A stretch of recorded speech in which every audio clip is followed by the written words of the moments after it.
Hello guys, आप सभी का स्वागत है फिर से एक नए वीडियो में। चलिए आज का वीडियो स्टार्ट करते हैं।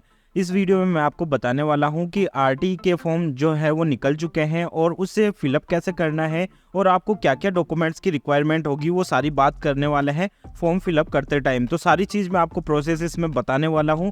तो जो स्टार्टिंग से लेकर एंड तक आप इस वीडियो को देखते रहिए और अभी तक आपने हमारा चैनल सब्सक्राइब नहीं किया है, कलर का बटन है उस पर क्लिक करके और उसे सब्सक्राइब कर दे और नोटिफिकेशन बेल को भी ऑन कर दे ताकि ऐसे लेटेस्ट वीडियोस की अपडेट आपको मिलती रहे। तो चलिए वीडियो स्टार्ट कर लेते हैं। तो यहाँ पे मैंने देखिए यहाँ पे क्रोम ब्राउजर ले लिया है और यहाँ पे आपको सर्च करना है आरटी। ठीक है, जैसे आप आरटी सर्च करोगे तो यहाँ पे जो फर्स्ट लिंक आएगा उसको ओपन कर लेना है। तो चलिए मैं यहाँ पे इस फर्स्ट लिंक पे क्लिक करता हूँ और यहाँ पे जो ऑफिशियल अपडेट है वो जो नोटिफिकेशन है वो भी आपको सारी देखने को मिल जाएगी। तो यहाँ पे देखिए जो निर्देश वगैरह है वो 2024 से 25 के यहाँ पे आ चुके हैं। तो यहाँ पे आप सारी चीज़ देख सकते हैं। तो नीचे स्क्रॉल करना है और यहाँ पे आप कुछ क्विक लिंक्स देख पाओगे। तो यहाँ पे आपको अगर अप्लाई करना है तो यहाँ पे आप जो फर्स्ट लिंक देख पा रहे हो इस पर क्लिक करना है और अगर आपको कोई भी अगर इसका नोटिफिकेशन चाहिए तो सेकंड वाले पे क्लिक करके आप देख सकते हो। तो चलिए फर्स्ट पे क्लिक करते हैं।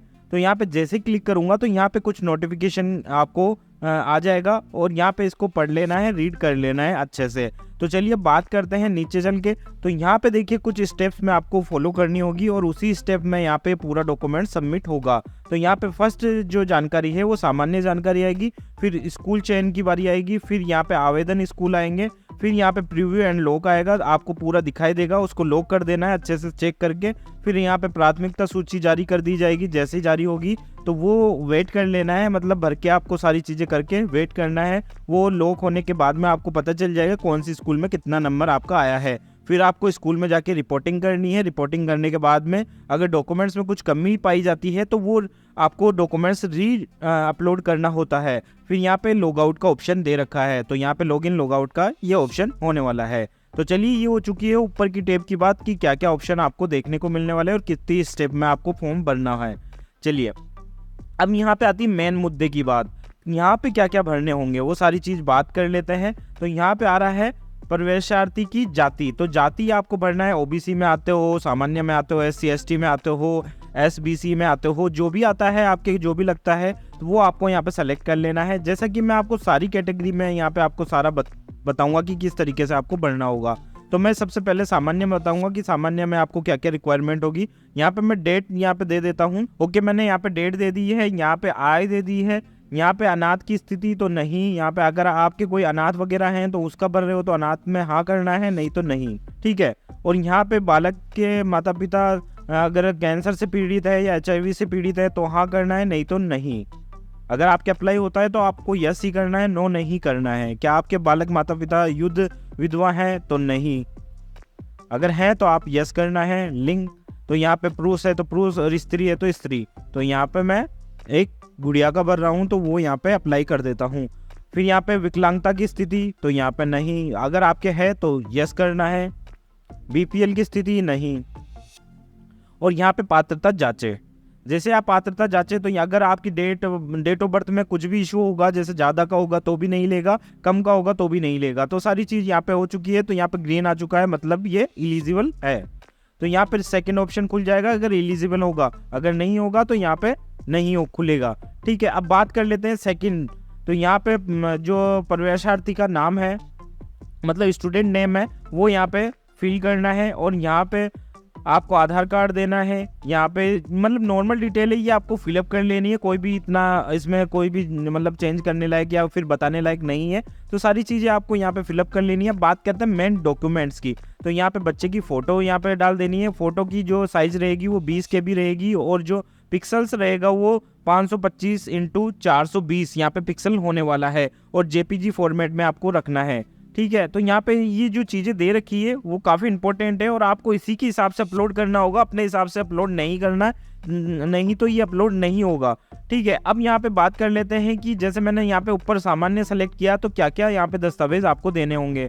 और सबसे पहली बात मैं आपको बता देता हूँ, यहाँ पे जो नीचे वाले जो दस्तावेज है वो आपको PDF फॉर्मेट में जमा करना है। जैसे नोट करके यहाँ पे दे रखा है, फाइल टाइप PDF एवं अधिकतम फाइल साइज है वो 300 KB तक की आप यहाँ पे अपलोड कर सकते हो। जैसे कि यहाँ पे 3 ऑप्शन दे रखे हैं अपलोड के, तो यहाँ पे 300 KB के तक आप अपलोड कर सकते हो पर फाइल। ठीक है, अब बात कर लेते हैं कि डॉक्यूमेंट्स क्या क्या होने वाले हैं। जैसा कि यहाँ पे लिखा हुआ है अभिभावक या बालक बालिका का निवास संबंधी प्रमाण पत्र, तो इसमें दे रखा है यहाँ पे कितने ऑप्शन यहाँ पे दे रखे हैं। देखिए, तहसीलदार द्वारा जारी मूल निवास, तो मूल निवास लगा सकते हो, राशन कार्ड लगा सकते हो, आधार कार्ड लगा सकते हो, मतदाता पहचान पत्र लगा सकते हो, ड्राइविंग लाइसेंस लगा सकते हो, बिजली का बिल लगा सकते हो, पानी का बिल लगा सकते हो। तो यहाँ पे आप आधार कार्ड भी लगा सकते हो, क्योंकि ऑप्शन दे रखे हैं तो वो चीज आप लगा सकते हो, इसमें कोई भी डाउट नहीं है। तो यहाँ पे मूल निवास संबंधी आप कुछ भी लगा सकते हो। तो यहाँ पे मूल निवास संबंधी प्रमाण पत्र में ये डॉक्यूमेंट्स लगेंगे।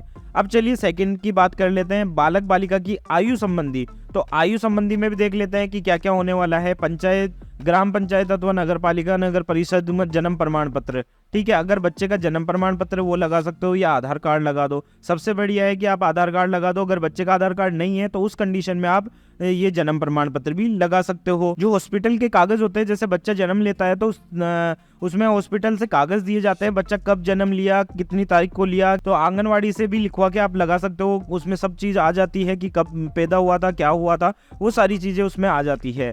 अगर मैं चाहता हूं कि आप इन दोनों में से कोई डॉक्यूमेंट्स लगाए, जैसे कि आधार कार्ड या फिर आपका जन्म प्रमाण पत्र, ठीक है, तो बच्चे में दोनों में से एक तो होगा ही होगा, मेरे हिसाब से तो होना ही चाहिए, ठीक है। तो इन दोनों में से आप लगा सकते हो, नहीं है तो इन दोनों में से भी आप एक लगा सकते हो। तो ये बात हो चुकी है आयु संबंधी। फिर तीसरा यहाँ पे ऑप्शन आता है, इसमें आपको लगाना होगा आय।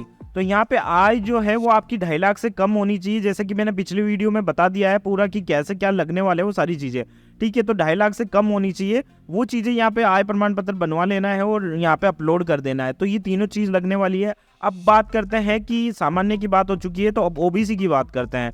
और सामान्य और SC ST SBC, इनमें तीनों में चारों में एक ही चीज होने वाली है, बस ओबीसी में कुछ चेंजेस होने वाले हैं। तो ओबीसी का भी यहाँ सेलेक्ट करते हैं और बात करते हैं ओबीसी में क्या क्या होने वाला है। जैसा कि SC ST वगैरह में इनमें 3 डॉक्यूमेंट्स आ रहे थे, इसमें 4 डॉक्यूमेंट्स यहाँ पे मांगे गए। ओके, तो यहाँ पे एक ऑप्शन एक्स्ट्रा जुड़ जाएगा ओबीसी। अगर आप सेलेक्ट करते हो, जैसे ओबीसी में आप आते हो, तो ओबीसी के लिए आपको ओबीसी कास्ट सर्टिफिकेट यहाँ पे लगाना होगा। ये मैंडेटरी है। आप चाहो तो बच्चे का नहीं तो आप खुद का भी लगा सकते हो, मतलब पेरेंट्स में से, माता पिता का, किसी में से भी लगा सकते हो। ऐसा नहीं है कि बच्चे का ही आपको लगाना है। तो यहाँ पे बच्चे का साबित हो जाता है, जैसे पेरेंट्स का आप लगाओगे तो यहाँ पे साबित हो जाता है, ठीक है।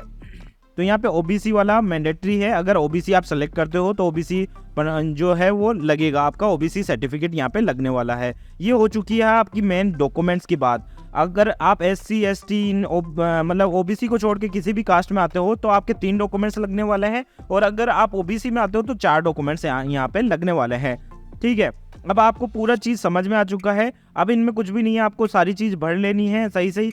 भरने के बाद में क्या करना है, जैसे नेक्स्ट करोगे तो यहाँ पे आपको स्कूल सेलेक्ट कर लेनी है। अब स्कूल के लिए भी यहाँ पे दे रखा है कि आप 5 स्कूल है वो सेलेक्ट कर पाओगे। तो यहाँ पे 5 विद्यालय ही आप सेलेक्ट कर पाओगे। 5 विद्यालयों का चयन आपको कर लेना है, जो भी आपके नजदीक आपके वार्ड में पड़ती है। सबसे पहले मेन बात मैं आपको समझा देता हूँ, अगर आप फॉर्म भर रहे हो तो आपको स्कूल वही सेलेक्ट करनी है जो आपके वार्ड में आती हो। अगर आपके वार्ड के अलावा आप भरते हो तो उसमें बहुत कम चांसेस हो जाते हैं, क्योंकि जो भी उस वार्ड में आएगा वो पहले उनके नंबर आएंगे, फिर उसके बाद में अगर कोई बचता है तो फिर आपके बच्चे का नंबर आएगा। इसलिए मैं आपको बोल रहा हूँ कि आपके जो भी एड्रेस में वार्ड नंबर लगता है उसी वार्ड की स्कूल में आप अप्लाई करें, क्योंकि बाद में दिक्कत आ जाती है या फिर आपका नंबर ही नहीं आता है, वो चीज़ें हो जाती है। तो आपकी वार्ड में ही जो जितनी भी स्कूलें हैं सही सही जो भी आपको लगती है वो स्कूल आपको सेलेक्ट कर लेनी है, क्योंकि चांसेस आपके ज़्यादा रहेंगे कि उसी स्कूल में आपका नंबर आ जाएगा, मतलब आपके बच्चे का नंबर आ जाएगा। तो ये चीज़ आपको नोटिस कर लेनी है, जो भी मैंने चीज़ बताई है ये ध्यान में रखते हुए ही आपको ये फॉर्म भरना है।